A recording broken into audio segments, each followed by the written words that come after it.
नमस्कार, आप देख रहे हैं आपका अपना चैनल भिवानी हलचल खबरों के संग में मैं हूं मनोज कुमार। आइए सबसे पहले डालते हैं एक नजर आज की हेडलाइंस पर।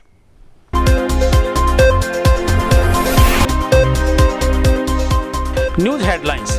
भिवानी में कोरोना का एक और मरीज हुआ ठीक, वैक्सीनेशन का दूसरा चरण हुआ प्रारंभ।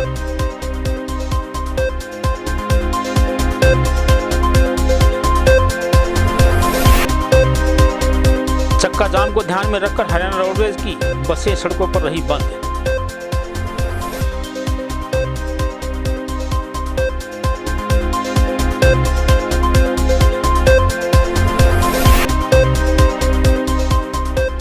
अटल किसान मजदूर कैंटीन ने सफलतापूर्वक किया 1 वर्ष का कार्यकाल पूरा।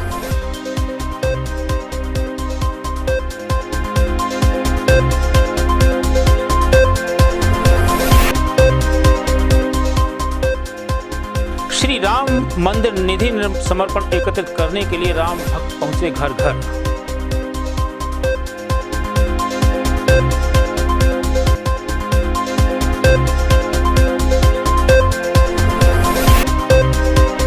भिवानी रेडक्रॉस द्वारा दिव्यांग जनों को उपलब्ध करवाए जाएंगे कृत्रिम अंग, पंजीकरण का कार्य हुआ प्रारंभ।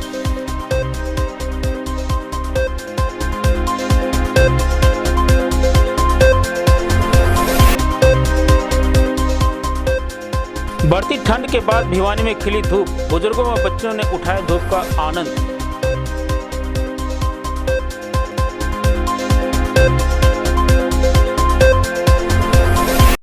और अब खबरें विस्तार से।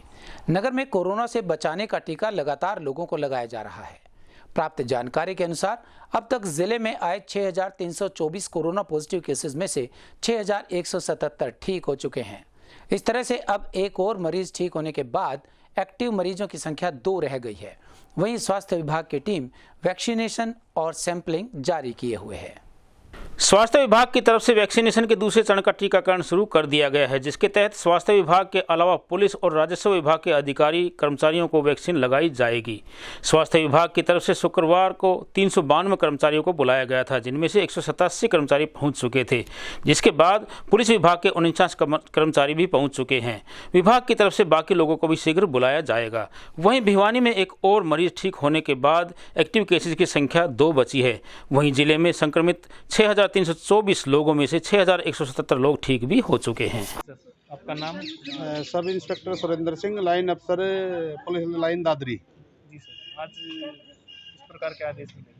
हमारे को उच्च अधिकारियों की तरफ से आदेश प्राप्त हुए ये कोरोना के बारे में टीका लगवाने के लिए। उसके संबंध में मैं मेरी लाइन में और जिला दादरी में तैनात लगभग 100 कर्मचारियों को लेके यहाँ पे हम पहुँचे हैं और सभी का जो ना नियम अनुसार टीका लगवाए जा रहे हैं। वैक्सीनेशन का जो दौर चला हुआ है हमारा कोविड-19 वैक्सीनेशन का, ये फेज़ वाइज मैनर में चला हुआ है, जिसके अंदर पहले फेज़ के अंदर हेल्थ केयर वर्कर्स आए हैं हमारे, और इसी फेज़ में ही जो अगला चरण है उसके अंदर हमारे फ्रंट लाइन वर्कर्स हैं, जो कि हमारे पुलिस विभाग से हैं, रेवेन्यू डिपार्टमेंट से हैं, पंचायती राज से हैं और अर्बन लोकल बॉडीज़ हैं।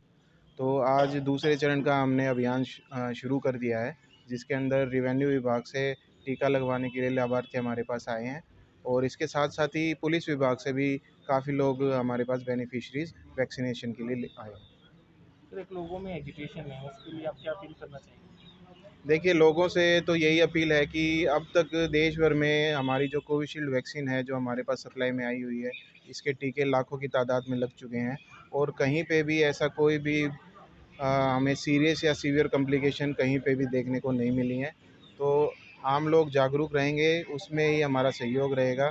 और इसके साथ साथ मैं ये भी बताना चाहूँगा कि आप लोग जिसको भी वैक्सीनेशन लग रही है, वो आप अपने डिपार्टमेंट में जो भी कोई वंचित रह जाता है, जिसके अंदर भ्रम है कि वैक्सीन से ऐसा कुछ हो जाएगा कि आगे पता नहीं क्या परिस्थिति हो जाएंगी, तो आप अपने लेवल पे उनको काउंसलिंग करने का कार्य ज़रूर करें। हमारा निरंतर प्रयास है कि हम लगातार काउंसलिंग का हमारा कार्य पूरा कर रहे हैं। किसान आंदोलन के चलते प्रदेश भर में चक्का जाम का असर देखने को मिला, जिसके कारण रोडवेज को लाखों रुपयों का घाटा हुआ। हालांकि रोडवेज कर्मियों को हिदायतें दी गई थी कि आम जन को किसी भी तरह की परेशानी न हो और शांतिपूर्वक व्यवस्था बनाए रखें, लेकिन आंदोलन के चलते अनेक गांवों में भी रोडवेज बसेस को रोका गया। किसान आंदोलन के चलते संयुक्त किसान मोर्चा के आह्वान पर शनिवार को दोपहर 12 से 3 बजे के बीच में नेशनल व स्टेट हाईवे जाम रखने का ऐलान किया गया था, जिसका व्यापक असर देखने को मिला। किसानों ने भिवानी में लगभग 12 जगह रोड जाम किए हुए थे। इस जाम को देखते हुए हरियाणा रोडवेज भिवानी डिपो ने 12 से 3 बजे के बीच चलने वाली सभी बसें स्थगित कर दी, जिसमें लगभग 30 बसें प्रभावित हुई। हरियाणा रोडवेज भिवानी डिपो के महाप्रबंधक गुलाब सिंह दूहन ने बताया कि सभी बसों के ड्राइवर्स कंडक्टर्स को निर्देश दिए गए कि जहां भी रोड जाम हो वह अपनी बसों को पीछे रोक लें ताकि किसी प्रकार का नुकसान ना हो। प्रभावित तो शुरू से ही, सुबह से ही है। आज अभी आपने खुद देखा होगा, सवारी नहीं है अड्डे के ऊपर। हमारे को आज तकरीबन जो है 3-3.5 लाख का लॉस है आज के दिन जी, क्यों सवारी ही नहीं आ रही है। कोशिश कर रहे हैं हम बसें चलाने की, और हर ड्राइवर को, कंडक्टर को हमने डायरेक्शन दी है कि भाई मुंह से बचना है। अगर कोई पब्लिक वहाँ रोकती है तो अपना रुक जाना है, साइड में गाड़ी लगा देनी है, धंधा मस्ती नहीं करनी किसी के साथ में, वो उसके लिए अपनी गाड़ी को वापस ले आना। लेकिन आप और सवारियों को और गाड़ी को सेफ रखना है, ये हमने उनको डायरेक्शन दे रखी है। सर 12 से 3 के बीच में कितनी बसें आपकी यहाँ से? हमारे करीब 30 के आसपास में गाड़ियाँ जो चलती हैं, तो वो प्रभावित तो होंगी वो भी, ठीक है। लेकिन उसके बाद में हम चलाएंगे गाड़ियों को। कोशिश तो हमारी यही है कि हाँ हमारी चलती रही गाड़ियाँ, और लेकिन उसमें दिक्कत क्या आ रही है, प्रभावित हो रही है, तो लॉस तो है ही वो। सर जैसे सुबह 11:20 पे जाती है चंडीगढ़ के लिए बसें, क्या वो भेजी है? हाँ, भेजी है, वो भेजी है हमने। तो अगर वो रास्ते में अगर अटक जाती है, यही मैं बता रहा हूँ ना कि हमने ड्राइवर को, कंडक्टर को डायरेक्शन दी है यही कि भाई गाड़ी जहाँ तक जाती है आप ले जाओ। आपने खुद ने और सवारियों को और गाड़ी को बचाना है, किसी से झगड़ा नहीं करना, अपनी गाड़ी साइड में लगा लेनी है, भले ही हाथ ही जोड़ने पड़ जाए तो वो अच्छा है। कोई ऐसी पब्लिक नहीं है जो जानबूझ के नुकसान करेगी। आप गलत करोगे तो वो गलत करेंगे। आप अपने आप सेफ रखोगे तो गाड़ी सेफ रह जाएगी, सवारी सेफ रह जाएगी, आप भी सेफ रहोगे। हरियाणा राज्य कृषि विपणन बोर्ड द्वारा मुख्य अनाज मंडी में चल रहे अटल किसान मजदूर कैंटीन के 1 वर्ष पूरा हो जाने पर इस दिन को केक काट कर मनाया गया। स्वयं सहायता समूह की कैंटीन में कार्यरत महिला कार्यकर्ताओं ने अधिकारियों व क्षेत्र के वरिष्ठ जनों के साथ मिलकर केक काटा। इस अवसर पर जर्नलिस्ट क्लब भिवानी के अनेक सदस्य भी उपस्थित रहे। गौरतलब है कि हरियाणा राज्य कृषि विपणन बोर्ड ने पिछले वर्ष 7 फरवरी को कृषि एवं किसान कल्याण मंत्री जयप्रकाश दलाल, भिवानी महेंद्रगढ़ सांसद चौधरी धर्मवीर सिंह, विधायक घनश्याम सर्राफ, हरियाणा राज्य कृषि विपणन मंडल की अध्यक्ष कृष्णा गहलावत की उपस्थिति में अटल किसान मजदूर कैंटीन का शुरुआत की गई थी। इस कैंटीन का संचालन स्वयं सहायता समूह की महिलाओं द्वारा किया जाता है।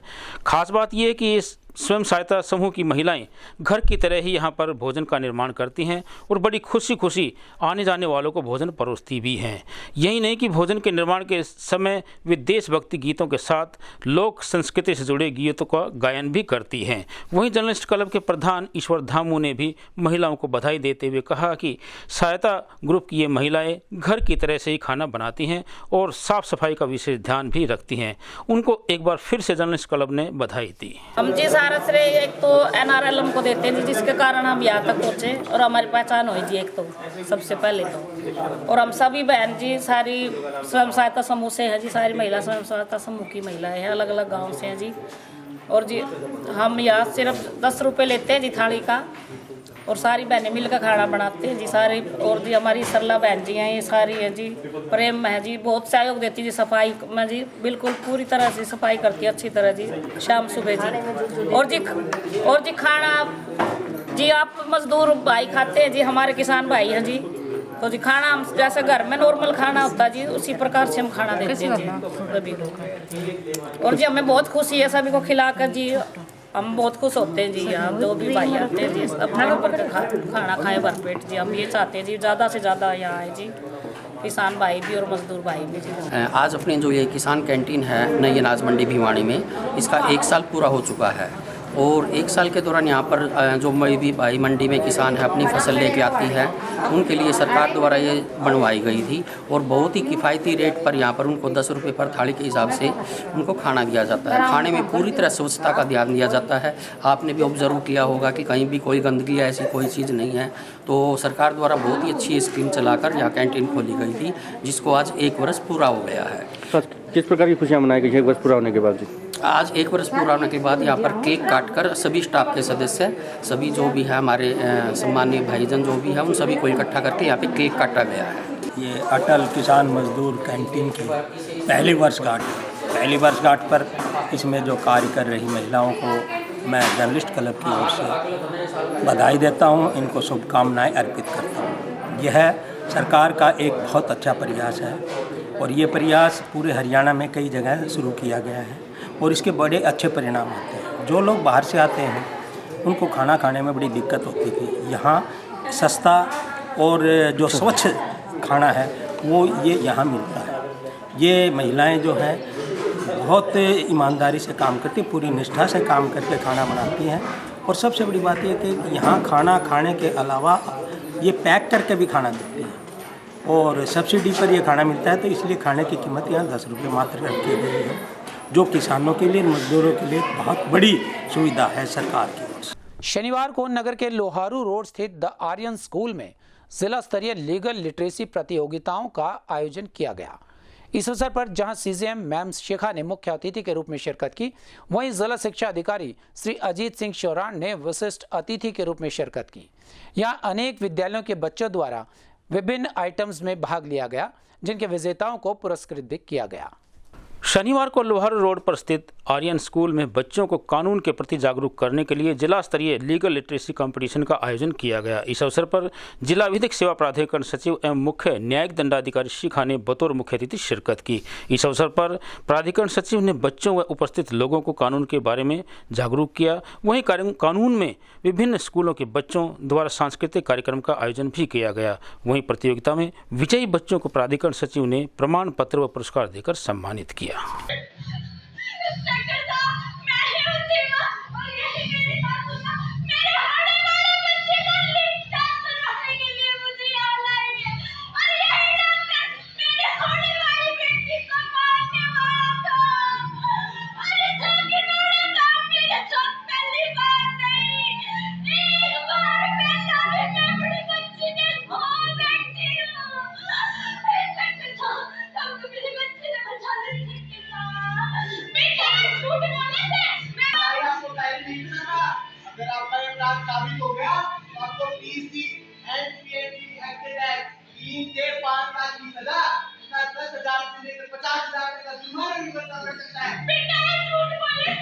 कौन सच बोल रहा है और कौन झूठ, तो जांच के बाद ही पता लगेगा। अभी तुम चलो बेटा, चलो बेटा,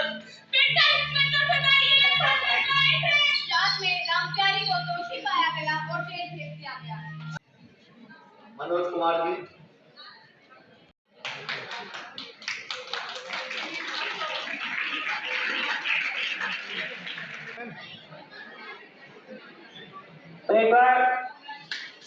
जो त्याग है वो हम सबसे बिल्कुल अलग होता है और उसमें काफ़ी चीज़ें। आज स्टूडेंट लिटरेसी क्लब का जो है यहाँ फंक्शन है और इसमें डिस्ट्रिक्ट लेवल का ये जो कंपटीशन बच्चों का ऑर्गेनाइज़ किया गया है उसका ये फंक्शन चल रहा है। आर्यन स्कूल ने ऑर्गेनाइज़ किया है और मैं स्कूल अथॉरिटीज़ और सभी बच्चों को including district education officer and all the जो टीचर्स बच्चे हैं सबको इस चीज़ के लिए बधाई देना चाहती हूँ कि उन्होंने इतना अच्छा कार्यक्रम ये ऑर्गेनाइज़ किया है, जो कि लीगल लिटरेसी के रिगार्डिंग में ये ऑर्गेनाइज़ किया गया है। और लीगल लिटरेसी यानी कि कानूनी साक्षरता बच्चों के जो करिकुलम का एक हिस्सा बनाया गया है हरियाणा लीगल सर्विसेज अथॉरिटी के द्वारा, कि हम बच्चों को साक्षर करने के साथ साथ उन्हें कानूनी साक्षरता भी दी जाए, जो कि एक सामान्य व्यक्ति के लिए कितनी ज़रूरी है। वो उस तरह की जो सामान्य चीज़ें हैं कानून के बारे में वो जानकारी उनको हो और वो इन छोटे छोटे कानूनों के बारे में भी जान सके जो डेली यूज़ में उनको काम आने हैं। जो लीगल लिटरेसी का डिस्ट्रिक्ट लेवल का प्रोग्राम द आर्यन स्कूल में आयोजित किया जा रहा है।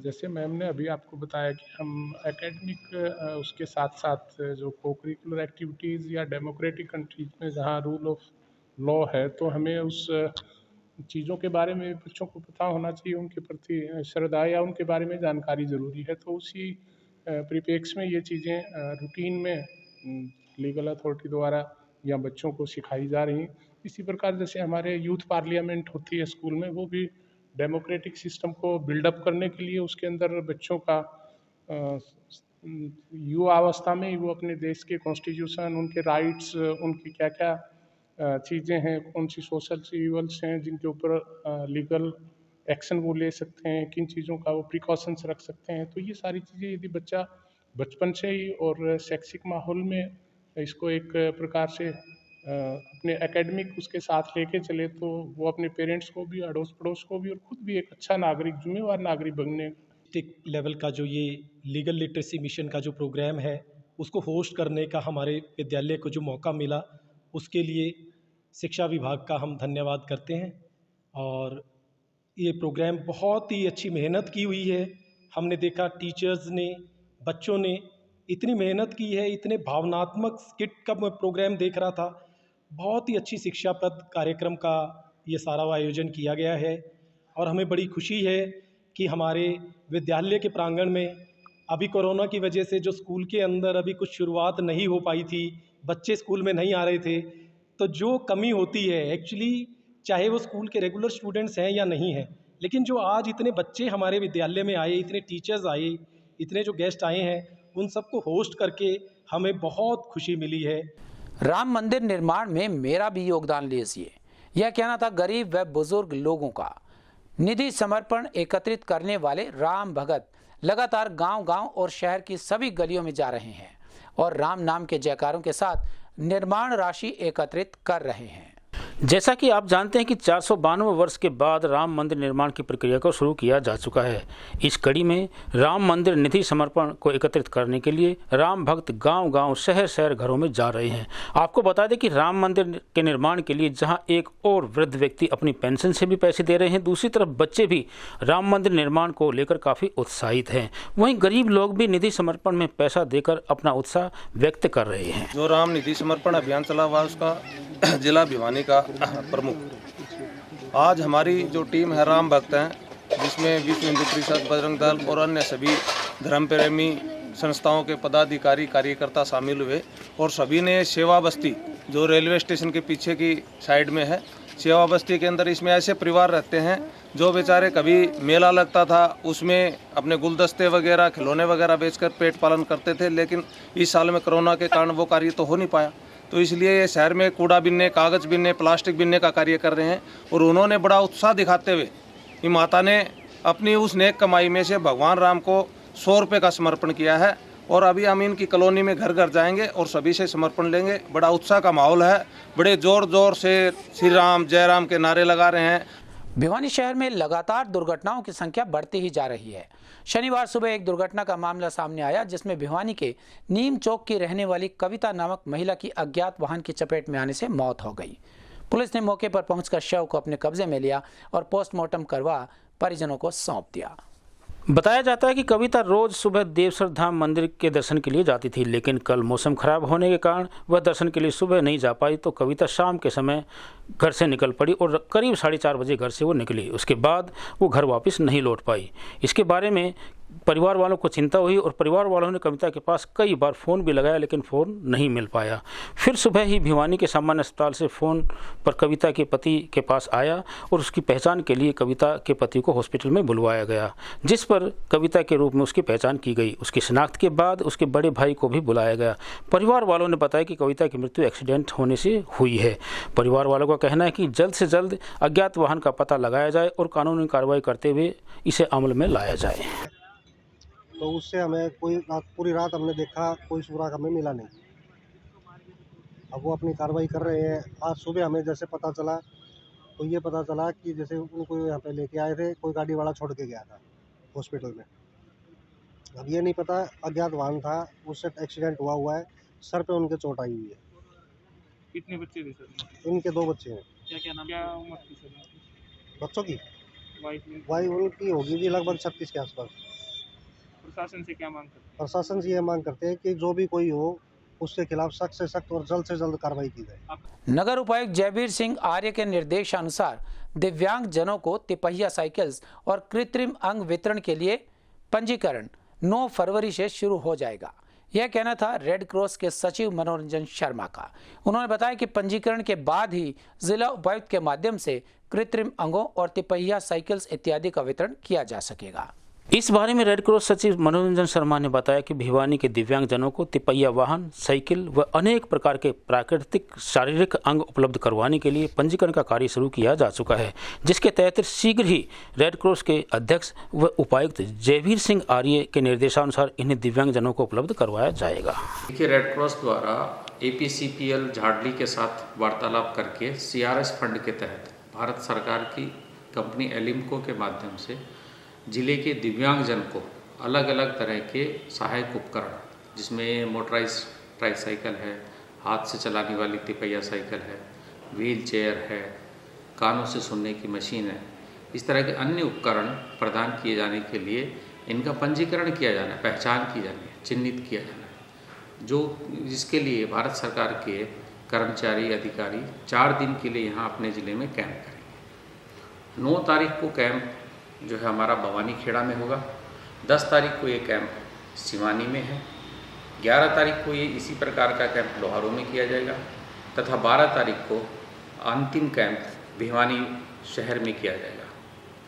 इसके लिए मैं आपके माध्यम से बताना चाहता हूँ, जो भी दिव्यांगजन हैं वो जब पार्टिसिपेट करते हैं, पंजीकरण के लिए आते हैं, तो अपने साथ अपनी एक पासपोर्ट साइज़ फ़ोटो लाएँ, आधार कार्ड की प्रति लाएँ, एक उनका जो दिव्यांगता प्रमाण पत्र सिविल सर्जन से बना हुआ है वो साथ लाएं। इसके साथ साथ सरपंच से या नगर परिषद से अथवा तहसीलदार से बना हुआ अपना एक आय प्रमाण पत्र लाएं, ताकि उनको किसी प्रकार की दिक्कत ना हो। और मैं ये भी चाहूँगा कि जो भी दिव्यांगजन हैं वो अधिक से अधिक लोगों को इसका बारे में प्रचार करें, आपस में एक दूसरे को भी प्रचार करें। हम भी अपने माध्यम से प्रचार कर रहे हैं ताकि जिले के अधिक से अधिक दिव्यांगजन को इस सुविधा का लाभ प्रदान किया जा सके। पहाड़ी इलाकों में लगातार हो रही बर्फबारी के चलते मौसम में उतार चढ़ाव तो रहा, लेकिन तेज धूप खिलने के बाद एक बार फिर मौसम में गर्माहट आई और लोगों ने राहत की सांस ली। खिली धूप में नन्हे मुन्ने बच्चों का खेलना जारी रहा, क्योंकि इनके विद्यालय अभी तक पूरी तरह से नहीं खुल पाए हैं। लगातार पहाड़ों में हो रही बर्फबारी एवं बरसात के बाद ठंड दोबारा से बढ़ने लगी थी। ऐसे में आज खिली धूप निकलने से पार्कों में भी बच्चों व बुजुर्गों की धूप का आनंद लेते हुए देखा गया। वहीं पार्कों में परिजनों ने अपने बच्चों के साथ वो नजर आए। जब इस बारे में परिजनों से बातचीत की गई तो उन्होंने बताया कि छोटे बच्चों के अभी स्कूल भी बंद हैं और पिछले कई दिनों से ठंड में भी बढ़ोतरी हो रही थी। इस कारण बच्चे घर में ही रहते थे और आज बुजुर्ग व बच्चों के साथ एक साथ देखकर धूप खिली हुई धूप में अच्छा आनंद महसूस हुआ। वहीं साथ साथ पार्कों में खेलते हुए नजर आए। कुछ बुजुर्ग तो धूप का आनंद लेते हुए दिखाई दिए। 4 दिन से धूप है ना, अब निकलने लगी, बच्चे खेल रहे हैं और कोई दिक्कत नहीं, यहाँ कोई परेशानी नहीं बच्चों को, और साथ में पानी वानी भी लेके आते हैं बच्चे, कोई बात नहीं है। मेरा नाम कृष्ण है, हनुमान डाणी से आया हूँ। पार्क में आए हुए हैं, अब ठंड खत्म हुई है, धूप निकल रही है, बच्चे भी काफ़ी आ रहे हैं, आनंद ले रहे हैं मौसम का। मौसम भी बढ़िया हो गया, पार्क में फुहारे भी चल रहे हैं, पानी दे रहे हैं। बाकी बुजुर्ग भी हैं जो रिटायरमेंट हैं, वो अपने यहाँ ताश खेल रहे हैं। आज धूप के अंदर बड़ा आनंद आ रहा है, मौसम बढ़िया सुहावना हो। आप कह सकते हो धूप काफ़ी दिनों के बाद निकली है? हाँ, काफ़ी दिनों के बाद निकली है। धुंध पड़ रही थी, सर्दी भी, ठंड सुबह तो ठंड होती है, लेकिन आप धूप सही निकल रही है, बढ़िया मौसम हो रहा है। जिस प्रकार की प्रकार से ठंड ज़्यादा पड़ रही थी, आज धूप निकली है, किस प्रकार का धूप का 2-3 दिन पे आज धूप ठीक है, कल भी थी धूप, लेकिन कल हवा हुआ, धूप दाल दिख रही तो पार्क में आगे, नहीं तो वही गन्ना ही रहा। धुंध काफ़ी तेज़ थी और आज धूप खिली हुई है और यहाँ बच्चे बंसीलाल पार्क में काफ़ी मौज मस्ती कर रहे हैं, घूम रहे हैं और बड़ा आनंद उठा रहे हैं। बच्चों के साथ धूप का बहुत आनंद ले रहे हैं। और अब जाने से पहले एक नज़र आज की हेडलाइंस पर।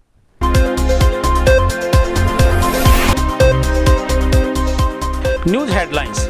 भिवानी में कोरोना का एक और मरीज हुआ ठीक, वैक्सीनेशन का दूसरा चरण हुआ प्रारंभ।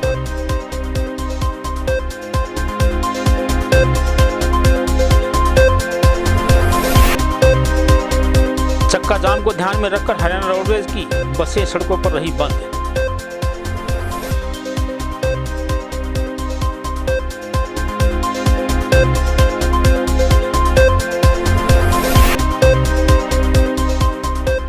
अटल किसान मजदूर कैंटीन ने सफलतापूर्वक किया 1 वर्ष का कार्यकाल पूरा।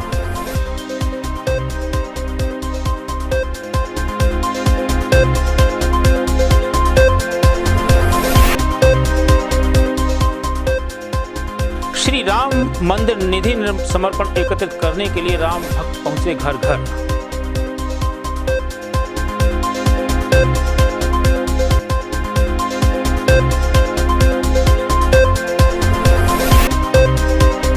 भिवानी रेड क्रॉस द्वारा दिव्यांग जनों को उपलब्ध करवाए जाएंगे कृत्रिम अंग। पंजीकरण का कार्य हुआ प्रारंभ।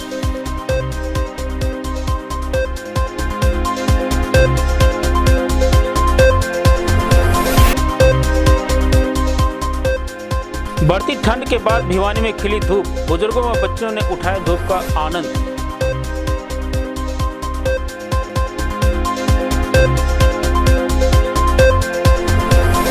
हमारे संग में बस इतना ही। अगले के लिए देखते रहिएगा आपका अपना चैनल भिवानी हलचल।